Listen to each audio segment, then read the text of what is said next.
Hi guys, welcome to painting series part 1. வீட்டில் வெட்டியாக இருக்கிறதுக்கு பெயிண்டிங் ஆச்சும் பண்ணலாமே நம்ம சொன்னாங்க. அதனால டக்குன்னு கடைக்கு போய் பெயிண்ட் வாங்கிட்டு வந்துட்டேன். ஃபஸ்ட்டு ஒரு குட்டி கேன்வாஸில் தான் நான் இன்றைக்கி பெயிண்டிங் பண்ண போகிறோம். இனிமேல் நம்ம சேனலில் வர வீடியோஸ் எல்லாம் கொஞ்சம் பெயிண்டிங் ரிலேட்டடாக தான் இருக்கும்.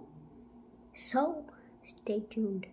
இந்த ப்ரஷ் செட்டில் 25 ப்ரஷ் இருக்குது. இதில் ஒரு ப்ரஷ் எடுத்து தான் நம்ம பெயிண்டிங் பண்ண போகிறோம். அது என்ன ப்ரஷ் எடுக்கிறதுன்னு நான் மண்டே குழப்பிட்டு இருந்தேன். ஆனால் இந்த ப்ரஷ் இல்லைன்னு அதுக்கப்புறம் தான் தெரிஞ்சுது. இந்த ப்ரஷ் இப்போ நான் கையில் வச்சுருக்கேன். அந்த ப்ரஷ் தான் கேன்வாஸுக்கு யூஸ் பண்ணணும். ஃபஸ்ட்டு நான் பிளாக் கலர் எடுத்து அடிச்சிட்டேன். அதுக்கு இடையில பிளாக் கலர் ஃபுல்லாக தீர்ந்துச்சு. அதுக்கப்புறம் எப்படியாச்சும் ஸ்கெட்சை வச்சு அட்ஜஸ்ட் பண்ணிட்டேன். பெயிண்டிங்க்கு பேட்ச் ஒர்க் பண்ணுறதுக்கே மணிக்கணக்கில் ஆச்சு. இதுதான் கைஸ் நான் பண்ண பெயிண்டிங். ஃபைனல் அவுட்புட் எப்படி இருக்குன்னு சொல்லுங்கள். மறக்காமல்